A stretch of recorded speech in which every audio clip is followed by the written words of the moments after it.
So for this video I'm going to be doing a review of all the Space Marine kits that are currently in the big rulebook that have at least been released. Just going over sort of how I find the kits themselves from a hobby standpoint, as well as what I think of them from like a game standpoint, like how many, mostly about points and how much value you get from a box. Okay, so the first one we're covering is just the infantry box.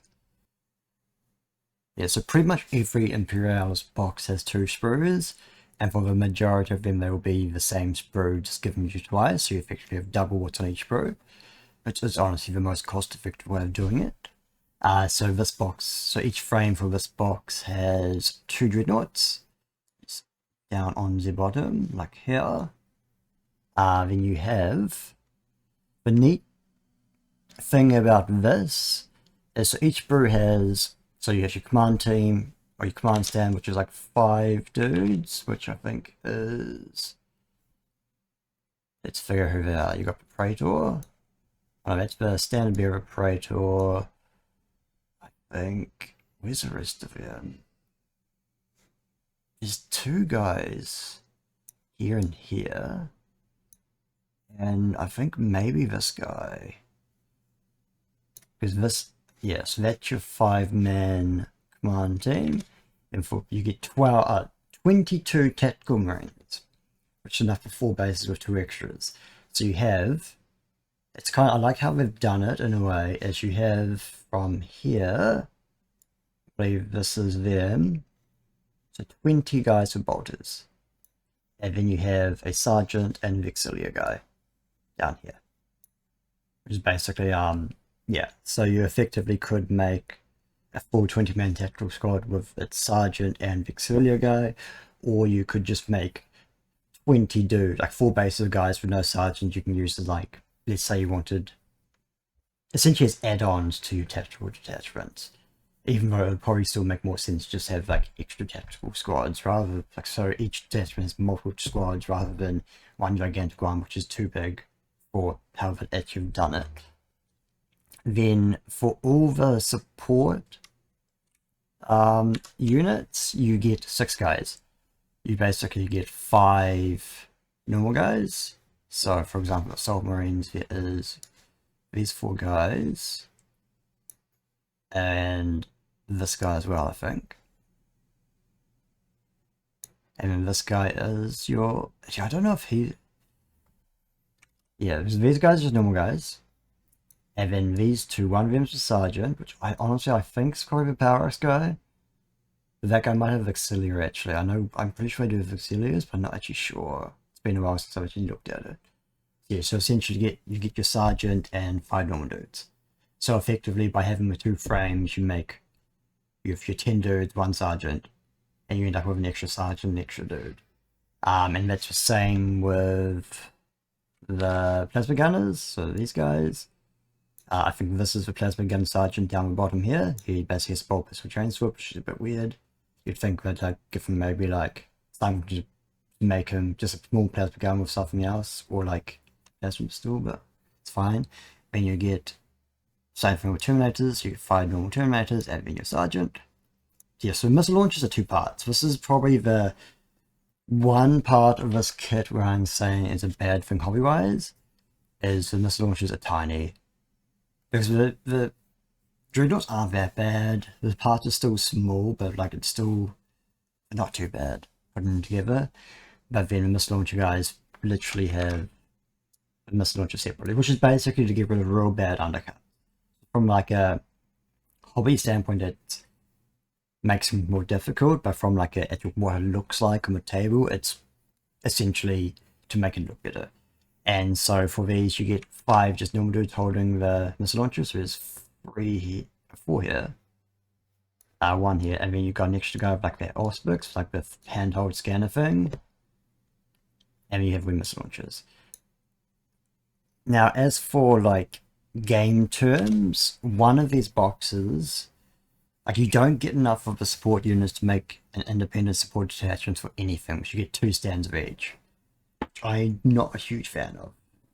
The way to describe this best is one box is 222 points. 2 boxes, making your now essentially each support unit is a support unit with 4 guys at 4 stands, is 485 points. So you're gaining like 40 points just from having the extra detachments. I think for later rules for stuff, they probably won't matter so much as they've gotten rid of the... See, effectively each detachment has a 10-point detachment tax, and I've sort of gotten rid of the discounts for extra, like, larger sized units now. So it won't be as big a deal later on. But I honestly think they should have made it maybe free, like, essentially each brew would have 10, let's say, submarines, terminators, and plasma gunners. You only actually need to find space for another 12 guys. Because if you get rid of the missile launcher dudes and the missile launchers, you've actually your 12 guys there. At the same time, there's also... Each dreadnought has 2 sets of legs for options. They could have gotten rid of those as well. So each leg is probably the size of 1 marine. So what they could have potentially done is, instead of having... They could have made one of them, like maybe the plasma gunners, or the assault... Probably plasma gunners, but assault marines take up quite a lot of space actually. But they could have made the plasma gunners a unit of 10, so you get 20 per box. Like, yeah, like getting rid of the extra legs. Yeah, I just feel like it would have been a bit better box if they essentially had some units of 4 alphabet for all the support units. Or just found like instead of having the missile launchers maybe do a different heavy weapon, or it doesn't need to be shoulder mounted, then it probably could have done better. And then the same thing. Maybe just have like maybe 5 Terminators, 5 Assault Marines, and then 10 Plasma Guns, 10 of the other heavy unit. And then next up we have the sicarans, which makes each box makes 4. So you be effectively, in order to use the maximum amount of space, they've given you 2. So I'm assuming they probably initially would have been like, how can we fit 3 on a sprue? And like, we can't. So then what else can we fit in? So essentially they've given us extra turrets. So you can basically, you make up your 1 sicaran with whatever, either the heavy bolters or las cannon sponsors. And you can swap out the turrets to get both weapon options, the plasma guns and the autocannons. The kit's actually not too bad. I think my main complaint about the vehicle kits is the sponsor weapons are pretty fiddly. Because it's 2 parts, you have to glue the weapon to the actual sponsor bit. So yeah, I'm not a huge fan of that, but it's not too bad though. Like hatches and stuff aren't that bad. There's like there's a decent amount of like less fiddly because the glue points are actually quite a bit larger compared to like just like little tiny bits from these. Sicarans themselves I'm not a huge fan of. Rules Rise, they're okay, but I don't like how they come with like it's just 2 per frame because they're not really worth it. Which part of me kind of wishes that we got Foul Blades instead of Kratoses and Kratoses instead of Sicarans. Because Kratoses are closer to Malcadors and Sicarans are to Malcadors. But at the same time, until we got the support unit detachment, the Sicarans were basically the best anti-tank thing in the game with autocannons. Mostly because you're re-rolling your 6 to hit. Yeah, upsides, downsides, but yeah. So Sicarans are 210 points per box. So it's not ideal. It's not too bad, but not ideal. But yeah. And then next up is there's no box for Predators yet. So I've just got the Predator frame here. So this is a similar sort of thing to the Sicarans, but basically there wasn't enough space for 4 tanks. So they gave you 6 turrets. And I think the main issue here is all this the sponsored weapons take up a lot of space. Because for Lemon Rust Kit for Auxilia, there's 4 per frame, but they just don't need as much options. They've got like 2 weapon options. Yeah, there's a lot less parts to... Yeah, so you'd essentially be trading, getting rid of half the sponsor weapons, all the sponsor mounts, and then half the... and just 3 of the turrets. But you've got enough to make extra stuff. But yeah, my main complaint here again is sponsors are small.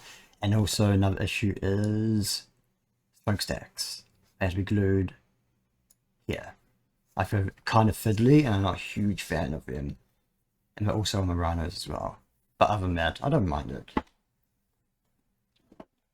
Yeah, and it's kind of nice that you can just mix and match stuff.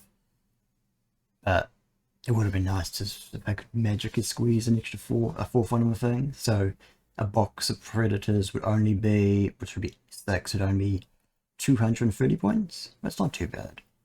Then we've got Rhinos.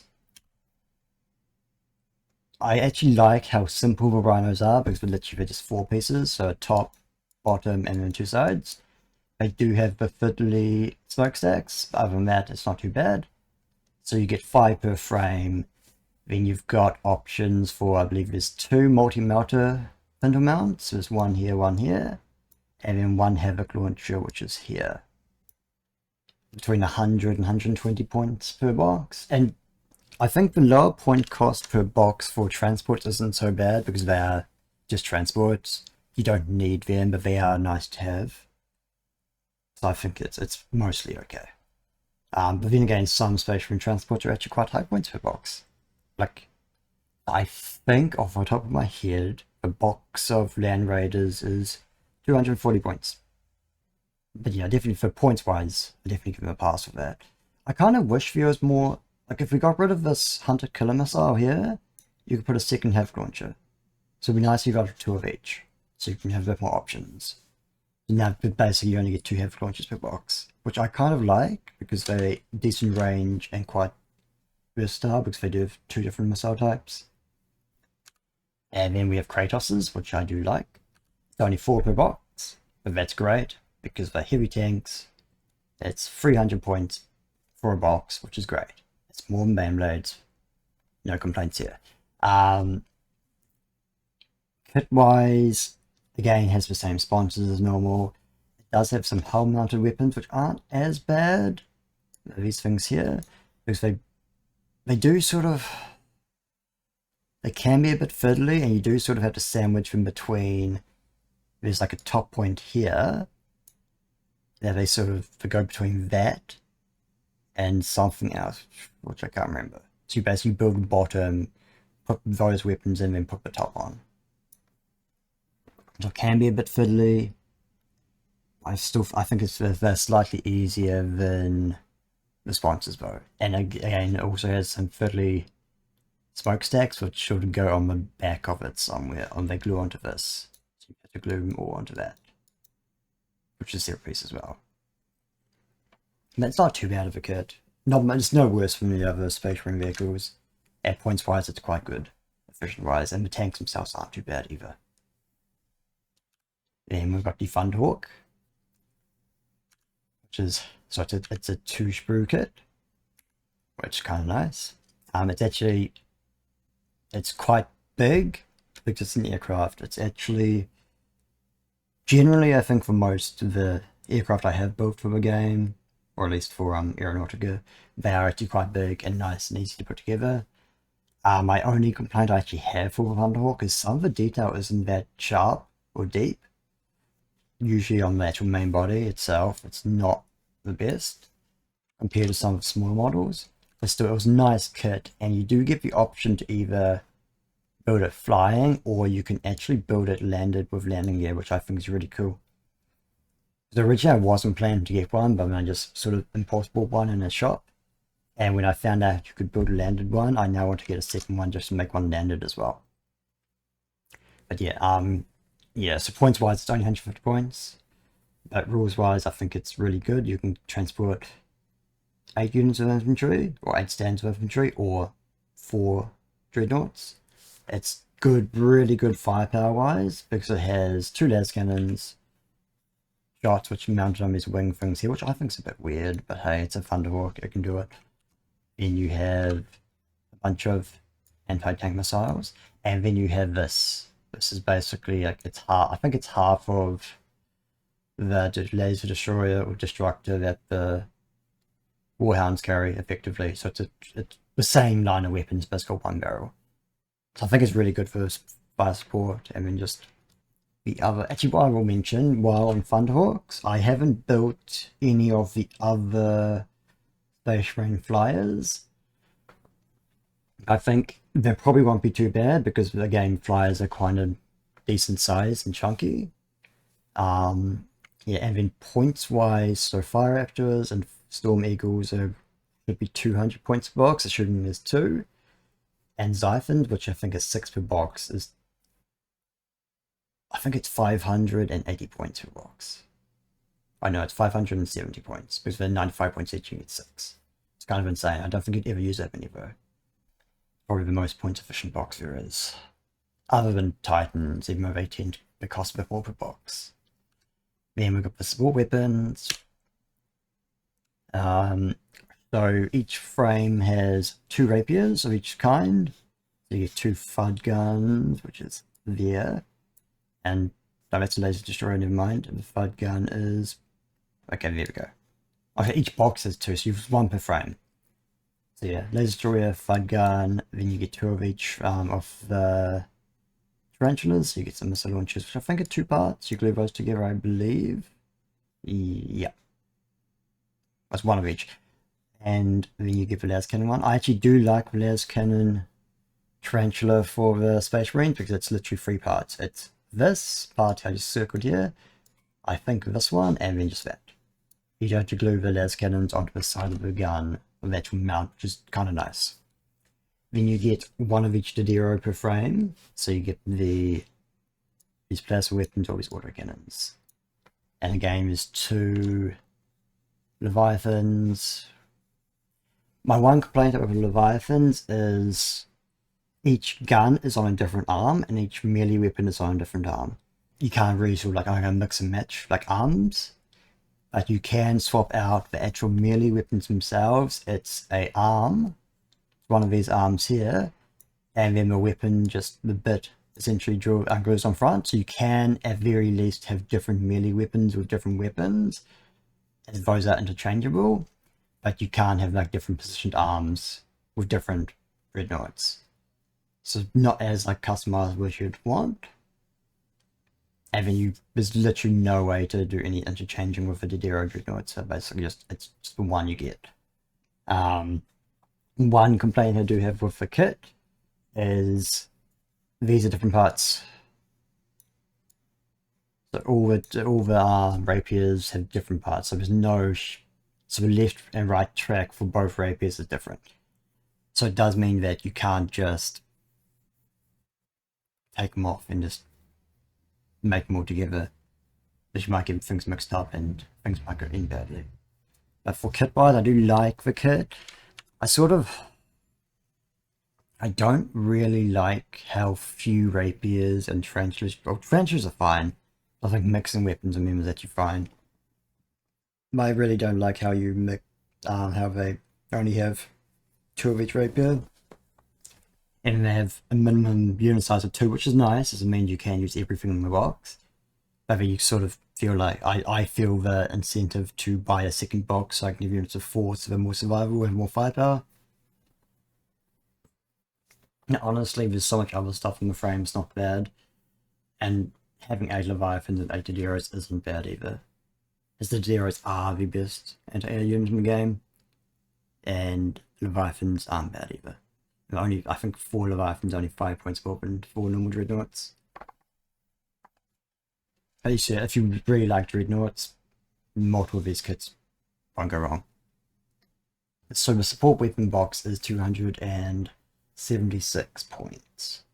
And yeah, so that is all character release kits. Yeah, so the only things we're missing from the first rulebook kit wise is just the other aircraft. Yeah, I think next time I might do, before I do Auxilia box reviews, which I probably should have done first, mostly because I consider them like the baseline of these are good, and then most of the spatial ones are kind of inferior in a way. But yeah, I think I might, before I do that, I might just go do a quick video on what I think about all the Legion specific rules, just to give all the different colored Marines a little love. But yeah, thank you for coming to this video, and I'll see you all next time.